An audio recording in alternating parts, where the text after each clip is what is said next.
Oke, untuk masih desain produk global, ada tambahan sedikit untuk informasinya, bisa dibacakan oleh Wahyu Agusta. Bisa? Bisa, Bu. Oke.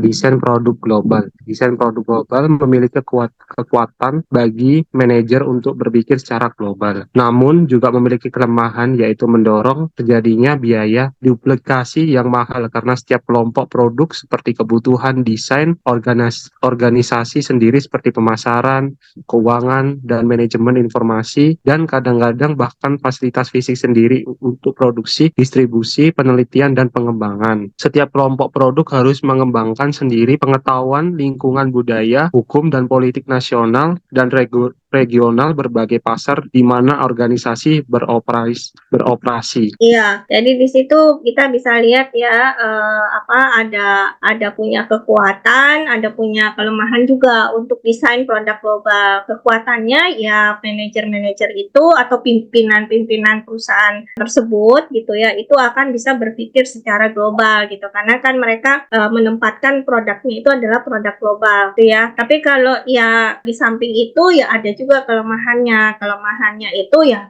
terkait dengan biaya, karena biayanya juga pasti akan double jadinya gitu ya, bisa ada terjadi duplikasi tadi gitu ya. Nah, ini rangkumannya untuk desain produk global ya. Kita secara buat gampangnya itu dibuat seperti ini ya untuk ringkasannya. Dilihat dari penerapannya, kalau untuk penerapannya berarti desain produk global ini bisa dipakai kalau perusahaan itu dia punya berbagai lini produk. Jadi produknya nggak cuma satu gitu ya.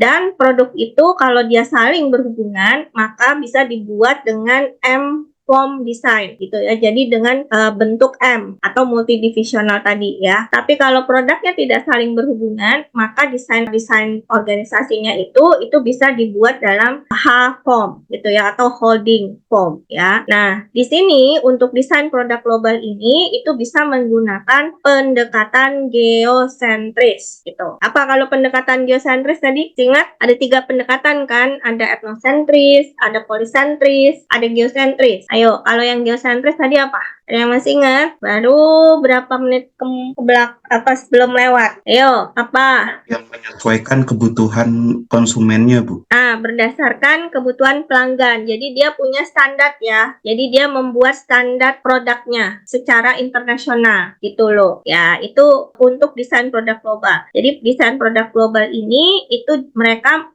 maksudnya pendekatan yang dipakai ya itu adalah pendekatan geosentris ya ketika itu diterapkan. Nah, lalu tadi ada bicara kelebihan, ada bicara kelemahan. Kelebihannya itu tadi desain produk global ini akan bisa membuat para manajernya dia lebih fokus, dia bisa jadi expert gitu ya, ahli di bidangnya masing-masing. Jadi di produknya masing-masing yang dia pimpin gitu ya. Lalu ada efisiensi di dalam memilih tempat karena mereka bebas saja untuk merencanakan nanti produk ini mau diproduksi di mana gitu ya, bahan bakunya ngambil dari mana gitu. Itu diatur gitu oleh si manajernya gitu, oleh si pemimpinnya gitu ya. Dan juga responnya cepat gitu terhadap perubahan teknologi. Itu kelebihannya. Lalu desain produk global ini ya ini menerapkan satu strategi pemasaran. Jadi strategi pemasarannya sama gitu untuk di tiap produknya. Itu kelebihannya. Kelemahannya dari sisi duplikasi sumber daya gitu ya, duplikasi sumber daya di tiap fungsi manajemen. Karena tadi kan dia punya banyak produk, banyak divisi-divisi gitu ya. Nah, divisi A udah jalan nih misalkan produk A gitu ya. Nah, ini akan ada duplikasi di divisi yang lainnya gitu. Nah, duplikasi divisi ini terutama terkait sumber daya ya, sumber dayanya. Itu juga nggak gampang gitu membentuk orang di dalam satu divisi, kemudian dibentuk lagi di divisi berikutnya itu kan nggak mudah gitu ya. Nah, itu menjadi kelemahannya. Lalu juga terkait koordinasi dan pengetahuan lintas produk itu juga akan sulit dilakukan. Seperti itu. Oke. Nah, ini contohnya. Ya, bisa dilihat di sini ya. Ini contoh perusahaan global yaitu Samsung. Samsung produknya apa aja yang kita tahu? Smartphone. Hah? Televisi, Bu. Elektronik itu kan televisi Lemari elektronik, ya kan? Coba dilihat di situ. Ini Samsung ini dia menggunakan desain produk global model apa? Bentuknya apa? Karena dia ada dua, ada M-form, ada H-form. Yang mana? Apa? M atau H? M. Oh, kenapa M? M itu apa tadi? M itu Kalau multidivisi. ya, itu kalau Kalau produknya. multidivisi banyak divisinya. Nah, Itu kan tapi ada grup elektronik, ada grup kimia tapi produknya harus saling terkait. terkait. Kalau ini saling terkait nggak? Kalau mesin dengan elektronik itu masih terkait juga dengan kimia misalnya. Machinery, Helvetic enggak. Kan dia masing-masing itu dah. Electronic group ada keterkaitan tapi kecil gitu. Ada keterkaitan tapi kecil. Sekarang elektronik sama financial service, jasa keuangan terkait nggak? Sama catering, sama hotel, ya kan? Jadi M-form itu adalah untuk produk-produk yang saling terkait satu sama lain gitu. Jadi misalkan dia produksi TV. Nah, perusahaan lain itu memproduksi tabungnya, memproduksi apa, misalkan gitu loh. Nah, itu dia satu line, ya. Tapi kalau di sini Samsung itu dia desain produknya global, tapi dengan model H holding. Kenapa? Karena produk-produknya tidak saling terkait. Kalaupun terkait tapi kecil sekali kaitannya gitu. Itu ya. Dari situ dia punya chemical, dia punya financial service group, dia punya other affiliate juga gitu. Jadi dia berafiliasi dengan grup-grup perusahaan lain gitu, seperti kayak catering, hotel dia juga gitu loh. Ya selama ini mungkin kita taunya elektronik ya, Samsung atau mesin gitu. Equipment, alat-alat berat gitu ya. Ternyata banyak gitu ya produknya dari Samsung gitu. Ya, ini contohnya. Jadi Samsung dia mendesain organisasinya itu berdasarkan desain produk global tapi yang bentuk H-form. Seperti itu. Jelas ya contohnya di sini. Oke, sekarang kita masuk ke desain yang kedua, yaitu desain area global. Boleh dibacakan oleh Gilang. Desain area global paling mungkin untuk digunakan oleh perusahaan yang produknya tidak mudah dipindah tangankan di satu wilayah. Pendekatan ini berguna untuk perusahaan dengan filosofi perusahaan polisentris atau multi-domestik. Desain area global sangat berguna untuk perusahaan, di mana strategi pemasarannya didasarkan pada efisiensi manufaktur atau inovasi teknologi atau kekuatan kompetitif yang terletak pada reputasi nama merek produk. Manajer area dapat bebas beradaptasi untuk memenuhi kebutuhan lokal terhadap produk perusahaan dan dapat dengan cepat menanggapi perubahan pasar lokal. Mereka juga dapat menyesuaikan bauran produk yang mereka tawarkan dalam area tertentu. Desain ini mungkin tidak cocok untuk lini produk yang mengalami perubahan teknologi yang cepat. Desain area global merupakan hasil duplikasi sumber daya karena divisi di masing-masing wilayah harus memiliki spesialisasi fungsional, ahli produk, dan fasilitas produksi. Nah, tuh. Jadi di sini pendekatannya yang dipakai adalah polisentris. Apa tadi polisentris ya? Kalau yang desain produk global tadi pakai geosentris pendekatannya. Kalau area dia pakai polisentris. Polisentris apa tadi pendekatannya? Yo, Pak. Menyesuaikan target pasarnya ya Bu ya? Ya, betul. Jadi menyesuaikan kepada pasarnya. Ya, pasarnya di mana?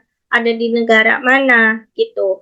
Jadi dia harus menyesuaikan gitu ya. Maka kalau disederhanakan di sini untuk desain area global, penerapannya menggunakan pendekatan polisentris atau multidomestik ya, dan menekankan kepada strategi pemasaran ya, strategi pemasaran di setiap area gitu. Kelebihannya apa? Kelebihannya bisa mengembangkan keahlian tentang pasar lokal, karena si manajer yang memimpin area itu dia harus menguasai dulu kan daerah setempat gitu. Dan sehingga apa? Sehingga si manajer ini dia bebas gitu, bisa menyesuaikan dengan selera lokal gitu. Jadi produknya itu bisa disesuaikan dengan selera lokal ya. Nah, tapi kelemahannya akan ada duplikasi sumber daya di tiap fungsi manajemen. Ya sama sih seperti yang di desain produk global itu juga ada duplikasi tadi ya biayanya.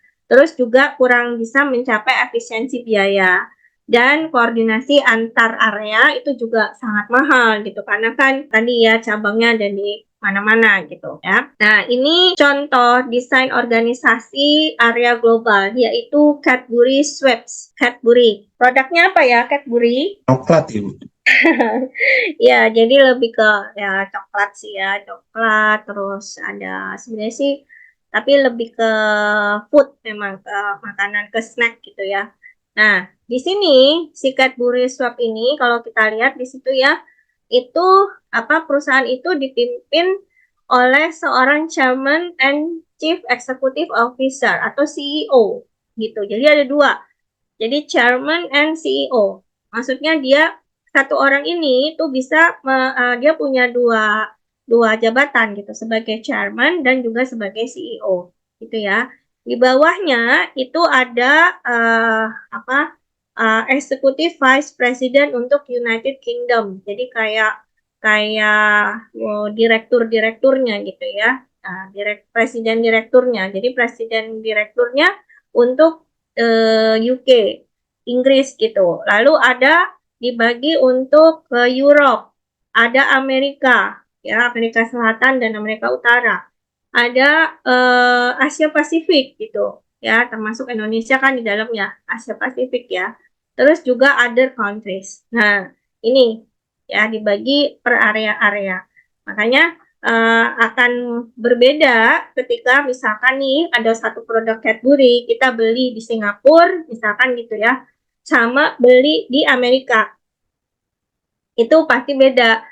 Bedanya apa ya? Bedanya adalah menyesuaikan tadi gitu. Dia bebas untuk menyesuaikan dengan selera masyarakat yang ada di negara tersebut gitu. Nah, ya, menyesuaikan tadi kan pasarnya. Ya, oke. Sekarang desain fungsional global. Boleh dibacakan Fedi, Pak Fedi Ariandi. Baik, Bu. Baik ya. Desain fungsional global. Satu, digunakan oleh perusahaan multinasional yang memiliki lini produk relatif sempit atau serupa. Kedua, hasilnya apa yang sering disebut bentuk organisasi U, singkatan dari United. Ketiga, perusahaan ini pada dasarnya adalah perusahaan bisnis tunggal dan memiliki operasi fungsional seluruh perusahaan yang didedikasikan untuk pemasaran dan operasi, urusan publik, rekayasa, keuangan, sumber daya manusia, dan fungsi-fungsi dasar lainnya. 4. Desain ini digunakan oleh banyak perusahaan yang terlibat dalam penggalian dan pengolahan sumber daya alam, seperti industri pertambangan dan energi, karena dalam kasus mereka, kemampuan untuk mentransfer keahlian teknis penting. 5. Perusahaan yang perlu memaksakan standar seragam pada semua operasi mereka juga mungkin mengadopsi pendekatan ini. Oke. Jadi kalau dilihat dari desain fungsional global, pendekatannya apa nih? Pendekatannya apa? Etnosentris, polisentris, atau geosentris? Apa kira-kira? Terkait. Terkait. Kalau ini saling terkait nggak? Kalau mesin dengan elektronik itu masih terkait juga dengan kimia misalnya. Machinery, Helvik enggak. Kan dia masing-masing itu dah.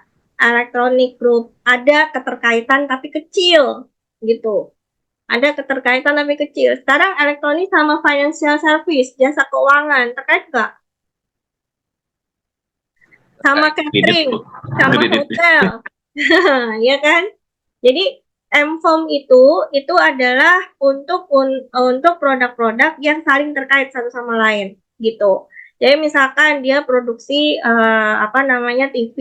Nah, perusahaan lain itu memproduksi tabungnya, memproduksi apa, misalkan gitu loh. Nah, itu dia satu line ya. Tapi kalau di sini Samsung itu dia desain produknya global tapi dengan model H holding. Kenapa? Karena produk-produknya tidak saling terkait. Kalaupun terkait tapi kecil sekali kaitannya gitu. Itu ya. Dari situ dia punya chemical, dia punya financial service group, dia punya other affiliate juga gitu. Jadi dia berafiliasi dengan grup-grup perusahaan lain gitu, seperti kayak catering, hotel dia juga gitu loh. Ya selama ini mungkin kita tahunya elektronik ya, Samsung atau mesin gitu, equipment, alat-alat berat gitu ya. Ternyata banyak gitu ya produknya dari Samsung gitu. Ya, ini contohnya. Jadi Samsung dia mendesain organisasinya itu berdasarkan desain produk global tapi yang bentuk H-form. Seperti itu. Jelas ya contohnya di sini. Oke, sekarang kita masuk ke desain yang kedua, yaitu desain area global. Boleh dibacakan oleh Gilang? Desain area global. Ya, Ini bacanya dari mana, Bu ya? bacanya dari Dari yang desain ini ini aja, dari paling sebelah kanan. Sebelah oke kanan. baik. Desain area global paling mungkin untuk digunakan oleh perusahaan yang produknya tidak mudah dipindah tangankan di satu wilayah. Pendekatan ini berguna untuk perusahaan dengan filosofi perusahaan polisentris atau multidomestik. Desain area global sangat berguna untuk perusahaan, di mana strategi pemasarannya didasarkan pada efisiensi manufaktur atau inovasi teknologi atau kekuatan kompetitif yang terletak pada reputasi nama merek produk. Manajer area dapat bebas beradaptasi untuk memenuhi kebutuhan lokal terhadap produk perusahaan dan dapat dengan cepat menanggapi perubahan pasar lokal. Mereka juga dapat menyesuaikan bauran produk yang mereka tawarkan dalam area tertentu. Desain ini mungkin tidak cocok untuk lini produk yang mengalami perubahan teknologi yang cepat. Desain area global merupakan hasil duplikasi sumber daya karena divisi di masing-masing wilayah harus memiliki spesialisasi fungsional, ahli produk, dan fasilitas produksi. Nah, itu. Jadi di sini pendekatannya yang dipakai adalah polisentris. Apa tadi polisentris ya? Kalau yang desain produk global tadi pakai geosentris pendekatannya. Kalau area dia pakai polisentris. Polisentris apa tadi pendekatannya?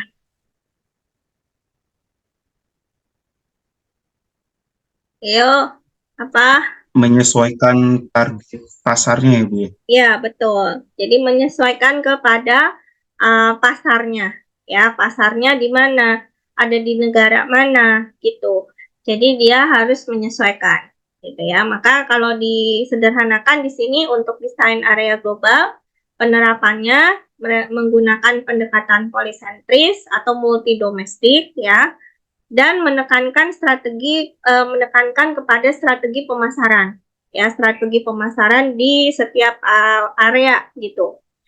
Kelebihannya apa? Kelebihannya bisa mengembangkan keahlian tentang pasar lokal karena si manajer yang memimpin area itu dia harus menguasai dulu kan daerah setempat gitu. Dan sehingga apa? Sehingga si manajer ini dia bebas gitu, bisa menyesuaikan dengan selera lokal gitu. Jadi produknya itu bisa disesuaikan dengan selera lokal ya.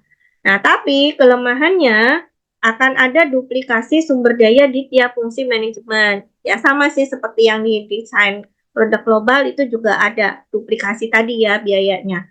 Terus juga kurang bisa mencapai efisiensi biaya dan koordinasi antar area itu juga sangat mahal gitu karena kan tadi ya cabangnya ada di mana-mana gitu ya. Nah, ini contoh desain organisasi area global, yaitu Cadbury Schweppes. Cadbury. Produknya apa ya, Cadbury? Coklat ya Bu. Ya, jadi lebih ke ya coklat sih ya, coklat. Terus ada sebenarnya sih, tapi lebih ke food memang, ke makanan, ke snack gitu ya.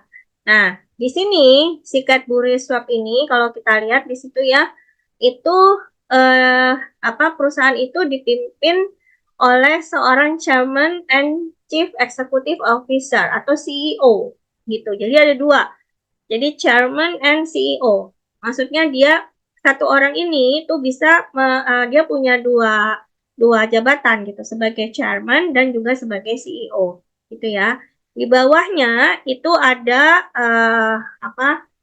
Executive Vice President untuk United Kingdom. Jadi kayak kayak direktur-direkturnya gitu ya. Nah, presiden direkturnya. Jadi presiden direkturnya untuk UK, Inggris gitu. Lalu ada dibagi untuk Europe.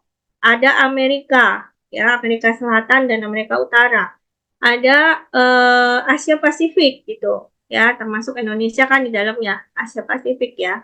Terus juga other countries. Nah ini ya dibagi per area-area. Makanya akan berbeda ketika misalkan nih ada satu produk Cadbury kita beli di Singapura misalkan gitu ya, sama beli di Amerika. Itu pasti beda. Bedanya apa ya? Bedanya adalah menyesuaikan tadi gitu. Dia bebas untuk menyesuaikan dengan selera masyarakat yang ada di negara tersebut gitu.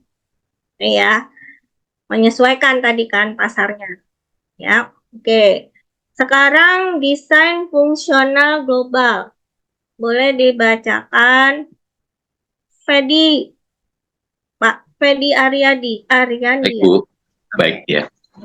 Desain fungsional global. Satu, digunakan oleh perusahaan multinasional yang memiliki lini produk relatif sempit atau serupa. Kedua, hasilnya apa yang sering disebut bentuk organisasi U, singkatan dari United. Ketiga, perusahaan ini pada dasarnya adalah perusahaan bisnis tunggal dan memiliki operasi fungsional seluruh perusahaan yang didedikasikan untuk pemasaran dan operasi, urusan publik, rekayasa, keuangan, sumber daya manusia, dan fungsi-fungsi dasar lainnya. 4. Desain ini digunakan oleh banyak perusahaan yang terlibat dalam penggalian dan pengolahan sumber daya alam, seperti industri pertambangan dan energi, karena dalam kasus mereka, kemampuan untuk mentransfer keahlian teknis penting. 5. Perusahaan yang perlu memaksakan standar seragam pada semua operasi mereka juga mungkin mengadopsi pendekatan ini. Oke. Jadi kalau dilihat dari desain fungsional global, pendekatannya apa nih? Pendekatannya apa? Etnosentris, polisentris, atau geosentris?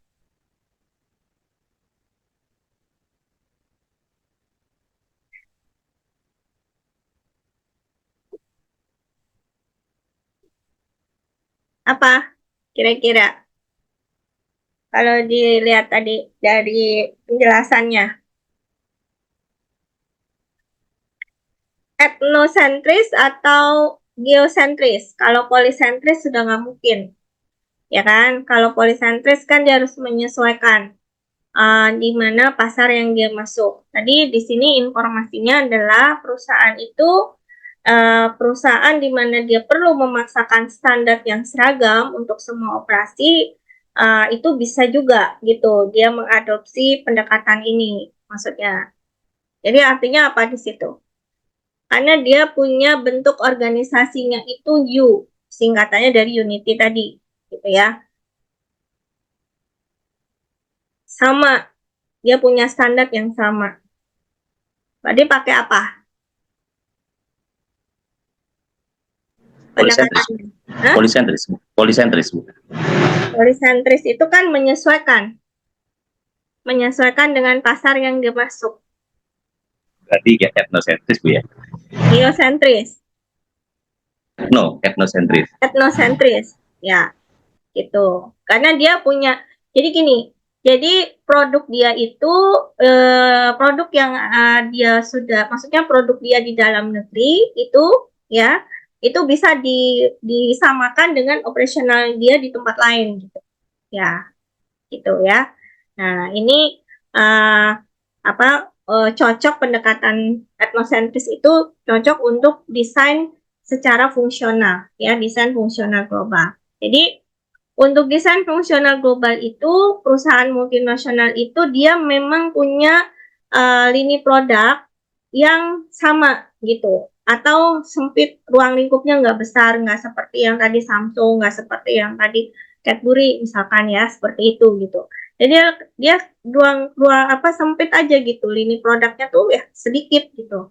Nah, makanya disebut dengan U-form. Jadi dia menjadi cuma satu kesatuan gitu ya.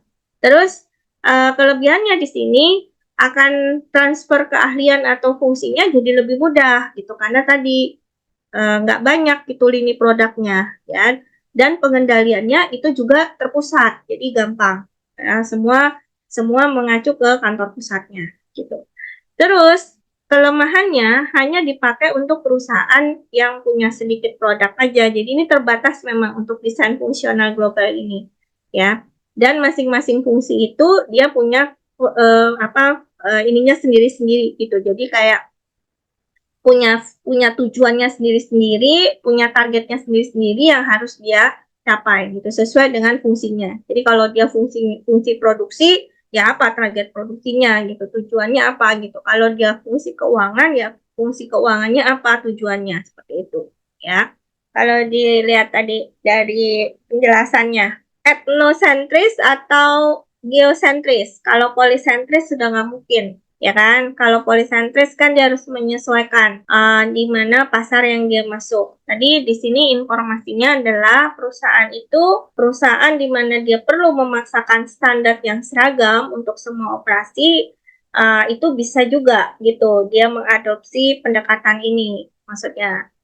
Jadi artinya apa di situ? Karena dia punya bentuk organisasinya itu U, singkatannya dari Unity tadi, gitu ya. Sama, dia punya standar yang sama. Berarti pakai apa Polisentris. pendekatannya? Hah? Polisentris. Polisentris itu kan menyesuaikan dengan pasar yang dia masuk. Berarti ya etnosentris Bu ya? Geosentris, No, etnosentris. etnosentris, ya gitu. Karena dia punya, jadi gini, jadi produk dia itu produk yang dia sudah, maksudnya produk dia di dalam negeri itu ya, itu bisa disamakan dengan operasional dia di tempat lain ya, tuh ya. Nah, ini cocok pendekatan etnosentris itu cocok untuk desain secara fungsional ya, desain fungsional global. Jadi untuk desain fungsional global itu perusahaan multinasional itu dia memang punya lini produk yang sama gitu, atau sempit, ruang lingkupnya nggak besar, nggak seperti yang tadi Samsung, nggak seperti yang tadi Cadbury misalkan ya, seperti itu gitu. Jadi dia ruang sempit aja gitu, lini produknya tuh ya sedikit gitu. Nah, makanya disebut dengan U-form. Jadi dia menjadi cuma satu kesatuan gitu ya. Terus kelebihannya di sini akan transfer keahlian atau fungsinya jadi lebih mudah gitu, karena tadi nggak banyak gitu lini produknya ya, dan pengendaliannya itu juga terpusat, jadi gampang ya, semua mengacu ke kantor pusatnya gitu. Terus kelemahannya hanya dipakai untuk perusahaan yang punya sedikit produk aja. Jadi ini terbatas memang untuk desain fungsional global ini ya. Dan masing-masing fungsi itu dia punya ininya sendiri-sendiri gitu. Jadi kayak punya tujuannya sendiri-sendiri, punya targetnya sendiri-sendiri yang harus dia capai gitu sesuai dengan fungsinya. Jadi kalau dia fungsi produksi, ya apa target produksinya gitu, tujuannya apa gitu. Kalau dia fungsi keuangan, ya fungsi keuangannya apa tujuannya, seperti itu ya.